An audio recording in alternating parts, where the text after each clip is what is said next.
مهم خبر د بایدن څرګندونو ته د مجاهد غبرګون ښه شو چې امریکا وپوهېده افغانستان د امپراتوریو هدیره ده.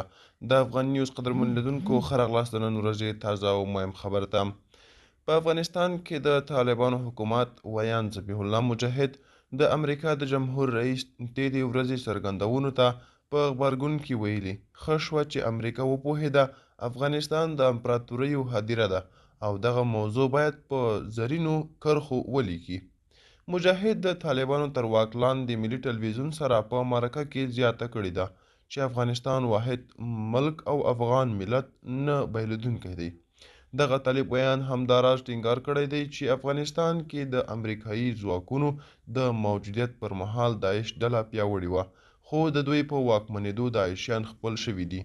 جو بایډن تېره ورځ کینیا کې یوې خبري غونډې ته وویل افغانستان د امپراتوریو هدیره ده او دا چې افغانان یو موټی ملت شي له امکانه لرې خبره ده. د افغان نیوز قدرمن لیدونکو دا و د نن ورځې چمتو شوي ویډیو. که چیرې غواړئ نور تازه او مهم خبرونه ترلاسه کړئ نو همدا اوس زموږ یوټیوب چینل سبسکرایب کړئ. تر بیا ښې چارې ښه وخت.